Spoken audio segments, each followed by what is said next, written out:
Good afternoon. Could Representative Briscoe Cain and Ms. Janet Porter make it to the stage? This panel is called The Heartbeat Bill, the case for the Heartbeat Bill.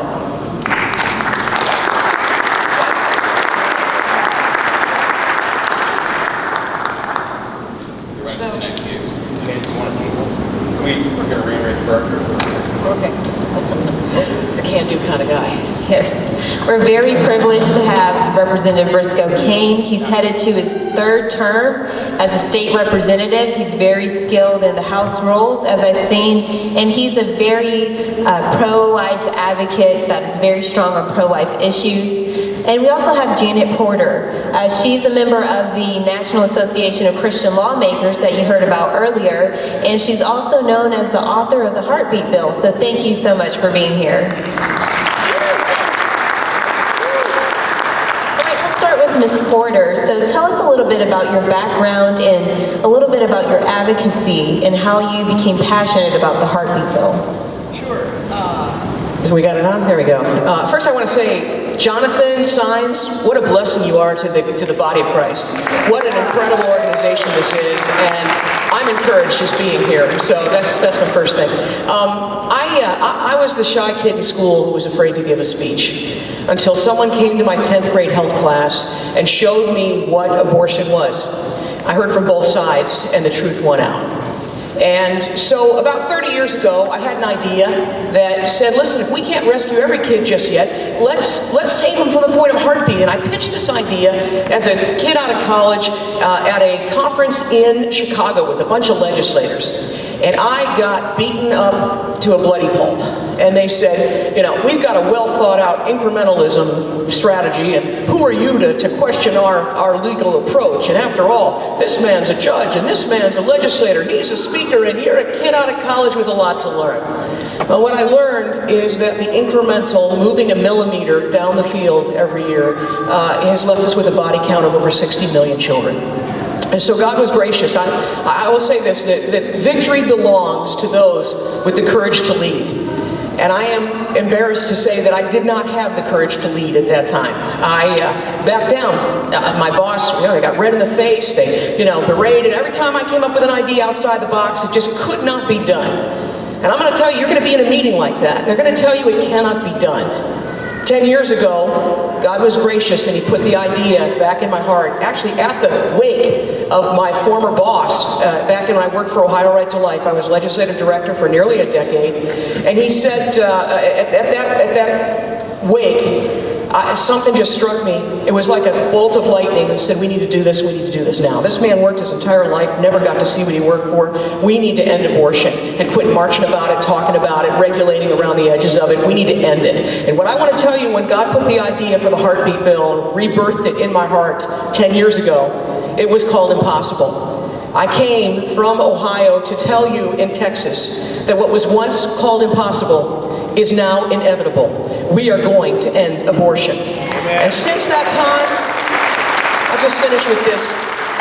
Since we introduced the Heartbeat Bill in Ohio back in 2011, heartbeat laws have passed in Arkansas, North Dakota, in Iowa, Mississippi, Kentucky, in Georgia, Missouri, Louisiana, Tennessee, and Ohio, finally, where it all began, and there's going to be one in Texas, and that's why I'm so thrilled to be here with Representative Briscoe Cain. He is a champion for the cause, and even though he looks like he's 14, he's a brilliant man and a courageous leader, and I'm so thrilled to be here with y'all. Thank you for being here. And she mentioned health class, and that's why we need good health classes, right? I mean, her health class led her to become a pro-life advocate. We're seeing the opposite today. So Representative Briscoe Cain, you're a strong pro-life advocate in the legislature. So talk about your history on pro-life policies. Man, it's so exciting. Wasn't it awesome? We got to see Matthew West, who we listened to at my wedding, and just kind of an amazing thing. So it was really neat for me. My wife's really jealous right now.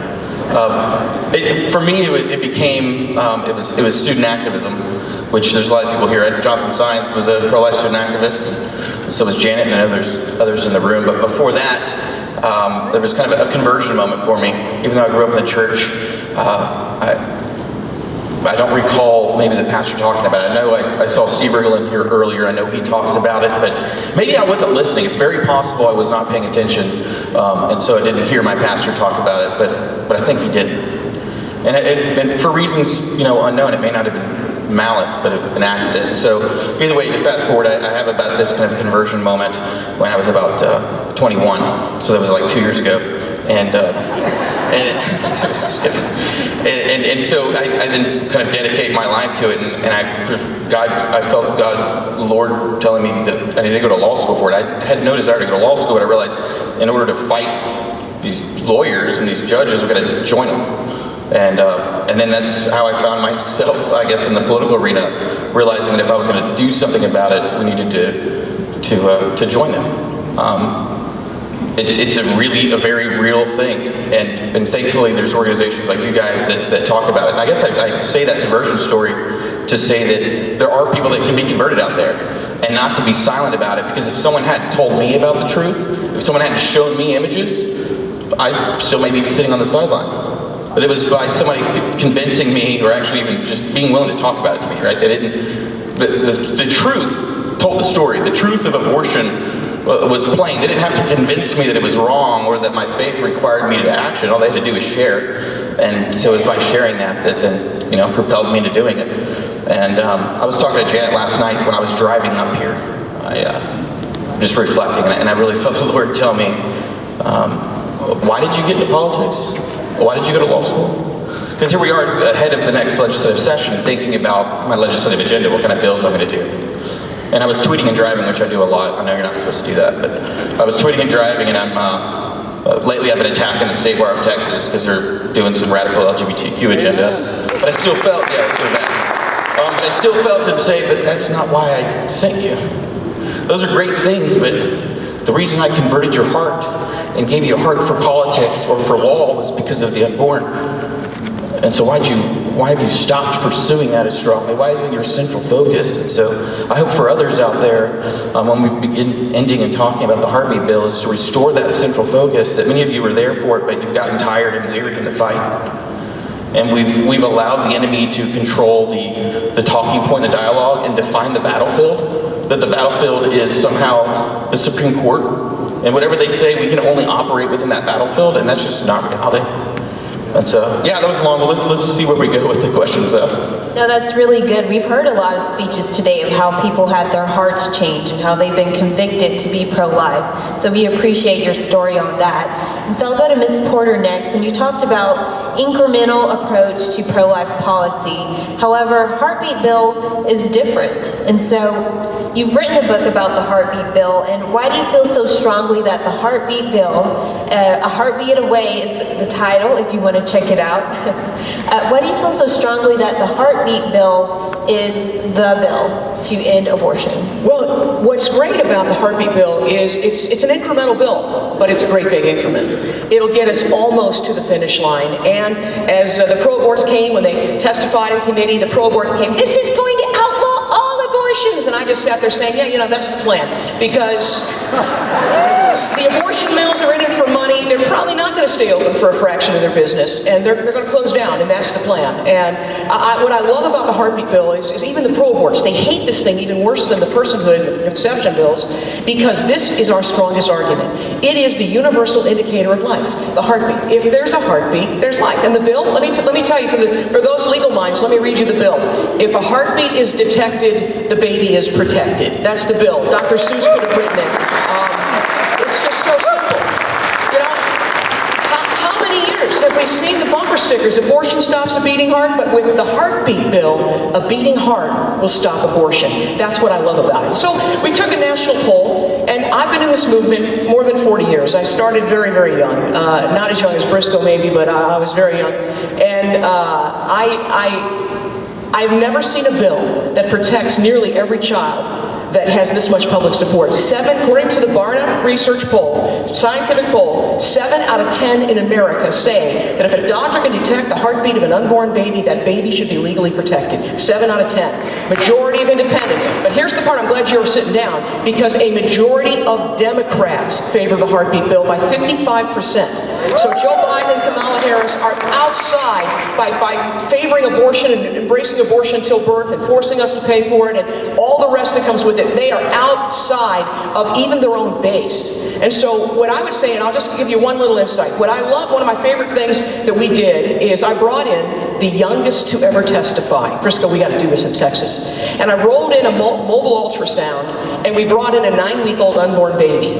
And a whole bunch of pregnant women, we just lined them up. And so in Congress, we did this for the federal heartbeat bill at the United States Judiciary Subcommittee. And we brought in baby Lincoln. He was 18 weeks old, unborn. And there he was, and the protesters were all there. You know how they get, they're disruptive and they're argumentative, but they're there in the committee hearing. But when little baby Lincoln's heart was beating on the screen for everybody to see, the room was silent. And that's when one of the protesters, who had been previously disruptive, was seen wiping tears from her eyes. And that's when I realized that this baby's heartbeat can reach even the hardest of hearts. And that's when I knew it'll reach America. That's why we did the heartbeat bill. Great, and I think we have an example. I just got to add, just one thing I just got to add, that when I told God that when he gave us the victory, that I would give him all the credit, and I need to do that now, because here's the deal, it says in the Bible that the testimony of Jesus is the spirit of prophecy. So I'm here to tell you, when they tell you in Texas it can't be done, if Ohio can do it, Texas can do it. If what Jesus did in Ohio and all these other states that have launched these arrows through the court system to deliver the fatal blow to the heart of Roe versus Wade, it can happen again, and it will happen here. Sorry.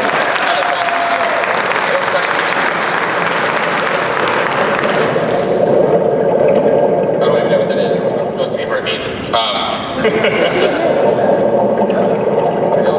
It's just an amazing sound. And Janet, you used the word incrementalism, and the reason they almost need a different word for this, because oftentimes we're working within the lines that someone else has drawn, right? And we're saying, well, because the Supreme Court has said, here's the standard, whether we're abiding by the KC standard or whatever, we're itching away at that, only within the lines that they've said. And the Heartbeat Bill doesn't do that. The Heartbeat Bill totally recognizes that the court's not going to like it, or that it may go against current standards.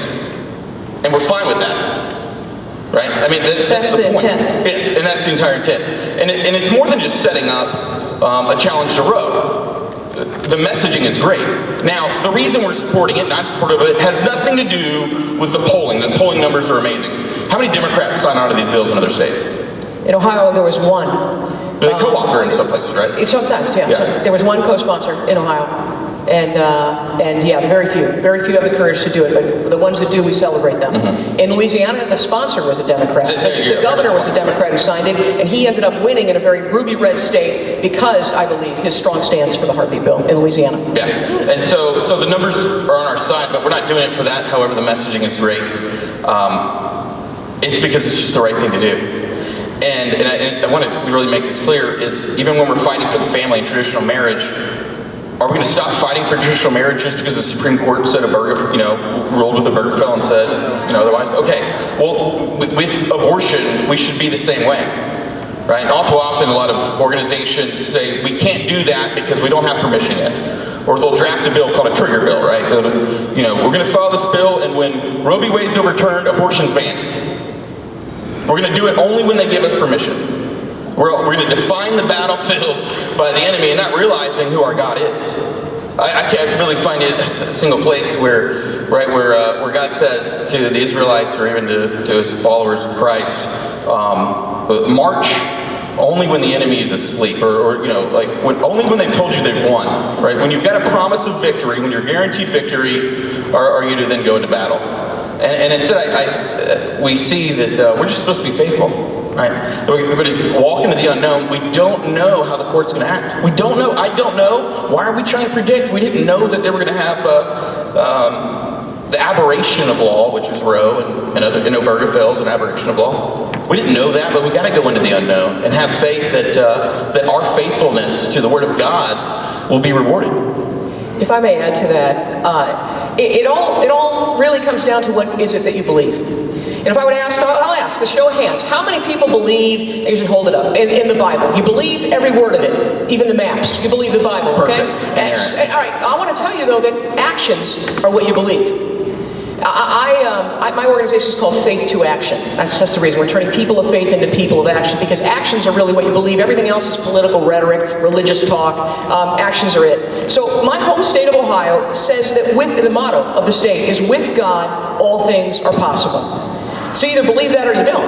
It happens to be true because Jesus was the one who said it. So if I may introduce, there's one story. I'm going to tell you one favorite story of this. My governor at the time in Ohio was a Republican by the name of John Kasich, who spoke at the Democratic National Convention. Do not clap. You don't know the story yet. This is a guy who vetoed our heartbeat bill not once but twice.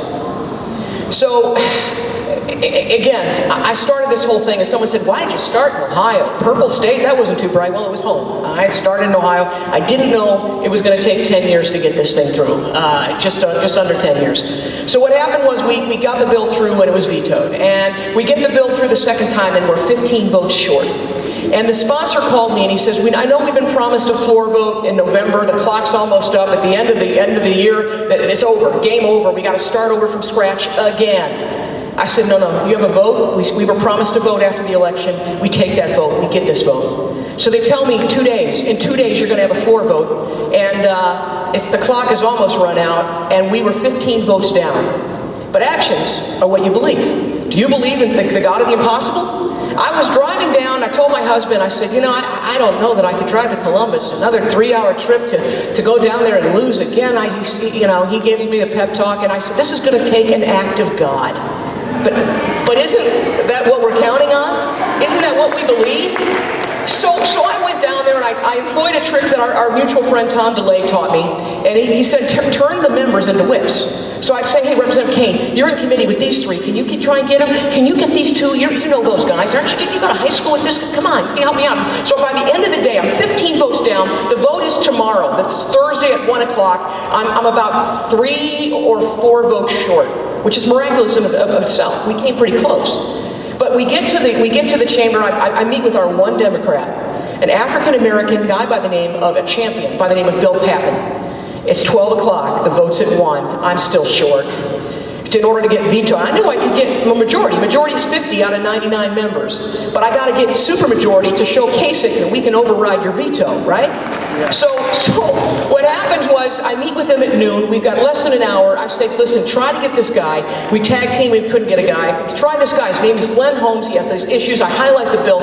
I said, text me if you get him. So the session starts. The pro-aborts, they're coming out of the woodwork. They literally wear t-shirts that say pro-abort witch.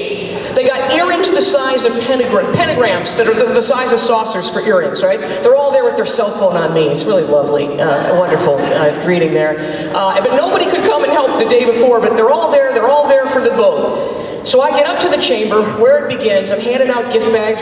We can give out chocolate hearts and have a heart. Thanks for keeping hearts beating, things like this. And so I get a text. Session begins, and it says, this is from Bill Patman, our Democrat rep, and it says done. Oh my goodness, we got a shot. We got a shot at this. And so right then there's a recess, and I go down to try and get some more votes. Bill Patman comes up to me, and I hug him. And he says, you know what's happening right now? The Democrats called a recess because they're beating up on this guy because they're threatening him with his political life. I said, is he going to hold firm? And he says, I don't know. We just held hands outside the chamber. We prayed that day. And so here's the vote. And I was told not to take any more pictures, but my intern was not told that. So I said, make sure that when that vote is cast, you get that board. I want that board. You make sure you get that. And so we needed 60 votes out of 99 members to be our supermajority, and the vote is cast, and it is 58-35. And I'm like, sometimes you feel like, oh, well, we tried our best. It wasn't one of those things. It was like, I thought we had more. So I go down, and we're looking at the screen, and 10 minutes go by, and the Democrat rep, the bill is over, the vote is over. But if you believe in the God of the impossible, then you keep fighting even after it looks like you've lost. And so this Democrat goes forward, and he votes yes.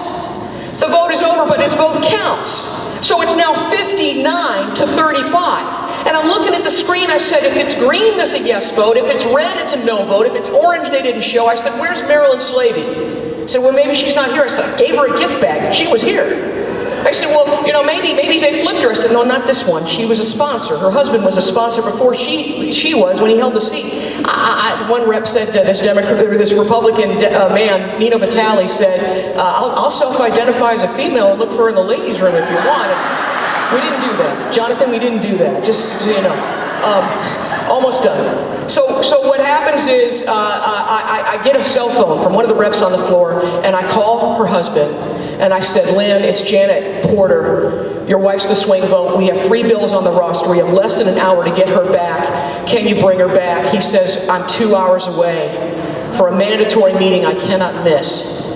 But what is the state motto? What is my life motto? What is it what you believe? Actions are what you believe. I believe in the God of the impossible, and so a 4-hour round trip, there's no way to stall for 3 bills for 4 hours. But I said to him, can you pull off the road because I'm on my way to get her right now?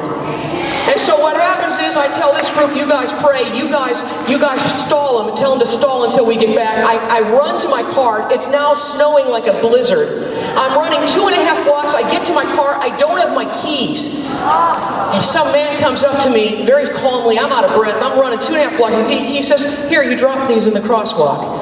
My husband said he's a marathon runner or he's an angel. And so I'm driving maybe not in the most pro-life of manner. I didn't tweet while I was driving. That's clearly not pro-life. But I was driving through the blizzard faster than I should have. My husband calls me and says, what are you doing? I said, I'm driving through a blizzard to get our swing vote. We got back, and here's the thing I'm learning. When you set out to do the impossible, you don't always know how it's going to happen, how it could possibly be, right? Well, we found out later, after I'm on the road, that you can recess and not adjourn the meeting. And so because of the one with parliamentary procedure wins, the champion, our sponsor, Ron Hood, says, yeah, we need you, Mr. Speaker, to adjourn, not to adjourn, but to recess. Because if you recess, 2 members can hold the session and we can bring her back and vote. So they recess and nobody knows anything because I'm on the road and didn't tell anybody.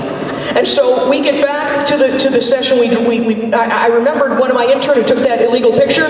His mom used to be an intern of mine. And I said, she lives up there. Can you have her pick her up? She drives south while I'm driving north. We ended up in Columbus. We get to the chamber. She's still in her coat. The champion of our sponsor of our bills got the gavel in his hand. He says, House Bill 253 for third consideration. It was like a dream, like some kind of movie scene. She signs her name. Yes, I fell to my knees, and that is how we got veto-proof in the House of Representatives and the heartbeat bill in the House. Glory be to the God of the impossible. It's all in the book. Okay. Where can we get this book, Janet? Faith to Action. You can get it at Faith to Action. Thank you for that. Okay. Yeah, thank you. You're so awesome. I'll just finish the story. Is we had to be veto override in the Senate too. We had the votes, but Kasich got to one of the senators. I don't want to put anybody on the spot, or his name is Bill Beagle. He cast the vote. We were 1 vote short of the veto. 4 months later, though, the rest of the story is we had a bill that protected 20,000 babies instead of a weaker bill that protected only 4,000, and we ended up with ending abortion in the state of Ohio, and that's where it's going to happen. The same thing's going to happen here if you believe in the God of the impossible and act accordingly. Absolutely, and so we have a representative here who knows, the struggle of getting a bill passed and some of that drama that you talked about. And so you actually presented the heartbeat bill last session in the 2019 session. And so I wanted to ask you, what do you think happened last session on this bill, and what do you think will be different this next upcoming session with the heartbeat bill? Wow, that's a really tough question. So you can find out more about it on page 182 of the book, if you want to read the real details. No, so House Bill 1500 was the title. We had 62 authors, including myself. Normally that means something. Now, I want to ask you, Janet, why did Kasich veto the bill those times, real quick? Well, I actually Because he thought it wouldn't survive a challenge, right? Well, he was lobbied by a group I used to work for by the name of Ohio Right to Life. Yeah. They asked him to veto the most protective pro-life bill that's ever passed in the state. And we're finding that all over the country, not just Ohio Right to Life, Michigan Right to Life, Tennessee Right to Life, all fought heartbeat bills. Kansas, Indiana, Missouri, Texas, and West Virginia, along with the National Right to Life, fought protecting children whose heartbeats can be heard. It's appalling. It's abysmal. If you don't believe it, everything's documented in this book. Get a copy of it. Interesting. When we were kind of joking, and I'm going to get back to it, I promise. We were joking, and you had said, tweeting and driving is not very pro-life. And it was a humorous thing, but I think we need to take back that word. It has meaning. And we've allowed the left to mean it's about, I don't know, children. And we've also, I think, maybe because the pro-life movement has to do something, and when we're allowing the enemy, the bad guys to define the terms of it, we start looking at other things. So, we do end-of-life care. And that's important. It's important. We can't let it be labeled pro-life. Because all too often in our sessions, in order to have a victory, they'll work on something else that wasn't about the babies. It must be about the babies. And so what happened to the bill? It didn't fit other people's agenda. But it's okay. We need a Senate sponsor. It's a must-do in Texas. In order to do such a big lift, you're going to have someone carry a companion bill in the Senate. It is what it is. Maybe not. Maybe I'm underestimating my God. Well, you are. And I'll tell you that we met at the National Association of Christian Lawmakers, and I met with, what's his name? Brian Hughes. Brian Hughes, who said he's interested in taking a look at being the sponsor in the Texas Senate. With God, all things are possible. So if you got some Senate friends, you need to lean on them and ask for that to be done. I think it's extremely important. But what happened? Man, it's such a tough one. I'm trying to be careful. We have to make friends, but I didn't go to the Capitol to make friends. In reality, those 62 people that co-authored it or signed on to the bill, many of them did so maybe to avoid criticism. I don't think their heart was in it. They thought maybe it was never really going to go anywhere. But why would they sign on to it, though, still? Because they knew that the people, you, wanted them to. I'll take that one. I mean, I don't need your pure heart to support the right thing to stop killing babies. And so we're going to do it again. And I'm going to expect everybody that at least is returning, all those 62 will of course do it. It shouldn't be without hesitation that they would sign on. I want to add to something. I'm sorry to interrupt you again, but you said something that you didn't go down to the State House to make friends. When there's a chapter in my book called Whatever It Takes, and you've got to make a decision and decide, do I want everyone to like me, or do I want to end abortion? And I want to end abortion. And so there was a time when we started off with we had 4,000 heart balloons at our press conference, and we delivered them to all the reps from different members and different people in their districts, and then we did teddy bears with beating hearts, and I own a 3-story heart balloon. It's pretty we cool. put in front of the State House that said, "Pass the heartbeat bill now." If anybody, we'll bring it to Texas. But I mean, we did. I can't even begin to tell. 2,200 roses, the amount of heartbeat bills that the bill would save during a month. We delivered three per rep to senators in groups of 3, because that's how many the heartbeat bill would save in an hour. We did commercials on television with school buses, because that's how many babies the heartbeat bill would save every single day. This is what we mean. But there comes a time where you can't do flowers and roses and chocolate candy. We actually had to say, no, you guys are going to block, you rhinos, the Republicans in name only in the Senate, you want to block the heartbeat bill? Okay, we're going to expose you. And we ran full-page ads. I also own a 6-foot blow-up rhino that we used at rallies, and we hit them on what they cared about the most, and that is their jobs. And so in 3 election cycles, we ran candidates against almost every one of them.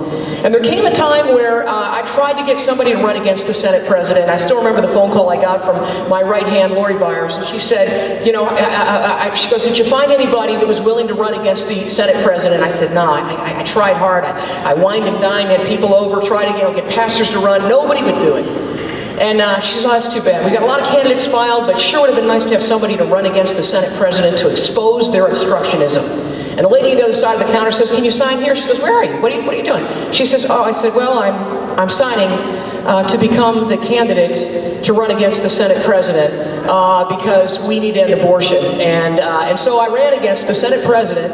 There were 2 polls that showed me dead even with the guy, and that's why they spent, I'm told, $1.3 million to slander me on every station with all the postcards, every break of every commercial, including Christian radio, telling everyone I was the pro-abort. But I'm going to tell you something. We made them pay. It cost them to obstruct this bill, and at the end of the day, we wore them out. And so you just got to ask yourself, are you willing to do whatever it takes, or do you want everyone to like you? Because we were probably the most hated people in the State House for a very long time, but it was worth it because we're going to end abortion, and our bill is on its way through the court system as an arrow to deliver the fatal blow to the heart of Roe versus Wade. That's amazing. I do want to say something to Texas Values credit. There's several organizations in Austin that advocate for the unborn. There was one organization, though, it was Texas Values.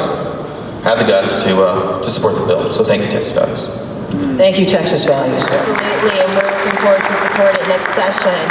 And my last question is, how can supporters in Texas, everyone here today, work to help get the heartbeat bill passed and to advocate for it and just educate people on the heartbeat bill? I know some of you out there looking over at Miss Nubia Divine. I know her state rep, I think, is a Democrat, right? Good one, yeah. For those of you who don't have Democrats, I can imagine when they ran for election, at least in the primary, on their push card or somewhere, they told you they were pro-life, right? Is that right?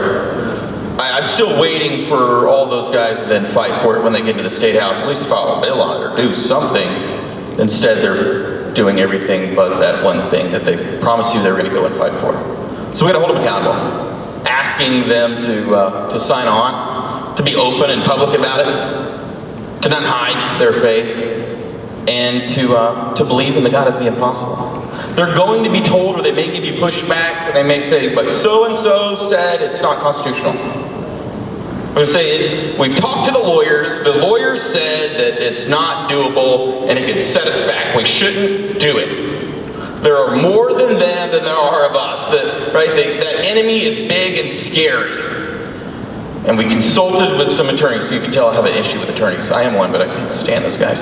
All right, but we've consulted with them, and they've told us we can't do it. This is a war we cannot win. And you got to remind them who they are, of who their God is, and that you're demanding that they march into battle knowing that, and putting them and praying for them, and putting the armor of God on, and going forward. Because look what happened yesterday.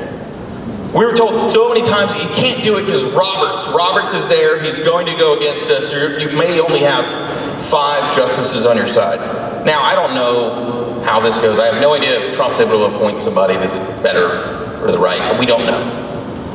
But we continue to march into just assuming defeat, and had Texas marched on, had Texas realized that Roe began here and that Roe can end here, and had we gone forward, we don't know, but there's still time. There's still time. It's been 2 years since then, and we didn't know what would be happening right now in Washington, D.C. We don't know what's going to happen in the future. But we can do it. And so you're going to have to encourage that and lean on them and ask and demand that they file one. Maybe they don't like me, they can file their own. I'm okay with that. We can have like 10 heartbeat bills filed. That would literally not insult me. Ask that they do one. Show it. Put it on paper. You don't have to go on record. I think that's one of the important things. And then it's to hold their feet to the fire. When you look up online and see maybe they haven't offered it, ask them why. Demand that they offer it.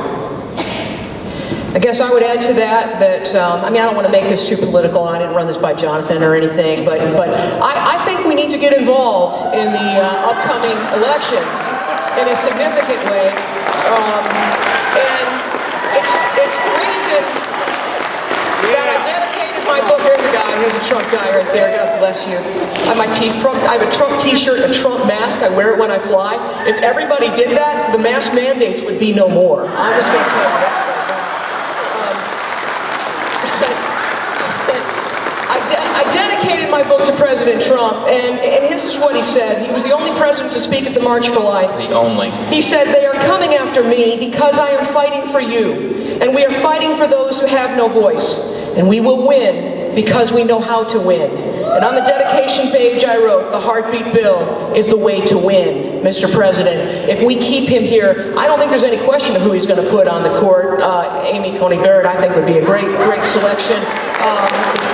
Look, they're going to go after every man. We might as well pick a woman then, if that's what they want to do. I say that, and for us not to put our faith in who they put on the court, right? That we're not worried about. The only reason we will move the bill is in hopes that he replaces someone better than Roberts, right? We've got to march on. As you know, it takes a few years for a bill to get up to the court, and who knows who's going to be vacant, what kind of nominations are going to take place by then. By the way, all these legislators you talk to, that they're sworn to uphold the Constitution, remind them that they did not swear to uphold an unconstitutional decision called Roe versus Wade.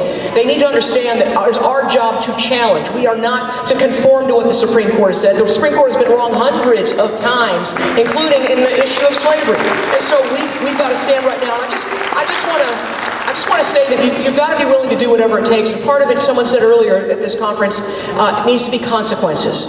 That's in elections and primaries. I found an animator, and I made a cartoon about the reps. I mean, one of the guys was the Speaker of the House, was at my wedding, but you know what? He held up my bill. He's fair game. And I'll put him there, they're talking, and as they're talking, these cartoon school buses are going off the cliff, because every day the heartbeat bill is delayed. Another school bus of children is lost. And so there was one speaker that followed that said, I'm going to bring your heartbeat bill to the floor because I don't want a cartoon made about me. And so you do whatever it takes. And I guess I just want to end with this. It was called impossible, but it is now inevitable. Heartbeat bills have been introduced in 29 states. They've passed in 10. The arrows are on their way to deliver the fatal blow to the heart of abortion on demand. But once you have seen Goliath fall, nobody can tell you it can't be done. I'm here from Ohio to tell you, if a purple state of Ohio can end abortion, then surely the state of Texas can do it.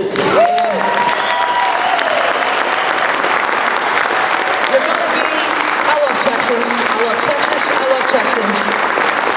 And I want to just tell you, you're going to be in a meeting in Briscoe, you're going to be in a meeting, just like I was 30 years ago. And they're going to give you every reason under the sun. They're going to pick excuses off the excuse tree. There's 100,000 of them. And they're going to say it's not constitutional, it can't be done, the votes aren't there, the pro-life group, there's no unity, and there's all of these reasons. And I'm going to tell you that I am ashamed that I back down to the bullies in the establishment. What's great about our president is he's a guy that stands up to the establishment and will stand up to the rhinos and will do whatever it takes. That's what we need to do, whatever it takes. And what needs to be done? You heard Janet, and you've heard me a few times tell you what they're going to tell you. I want this to be burned in your memory, okay? Because going into next session, there's going to be messaging. And people are going to, again, tell you the same thing, and they're going to try and convince you that what Janet just told you, what I've been telling you, is wrong. We're going to try and tell you that somehow our God is limited. And we must be prudent, and we have to take these small steps because we cannot afford the loss. But I'd say the exact opposite truth, that we cannot afford to continue to allow the babies to die.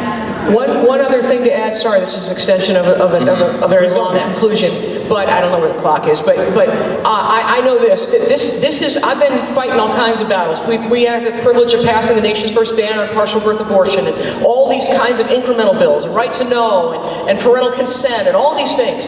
But I've never had more fun than I did with the heartbeat bill, because when they're screaming and shouting about us showing an ultrasound, they put Janet in her gimmicks, and Janet in her stunts, it's ridiculous. And they put the camera in my face, and I said, isn't it sad that when you have to, in order to defend your position, you have to deny science. You've got to run from technology. That's a sad place to be.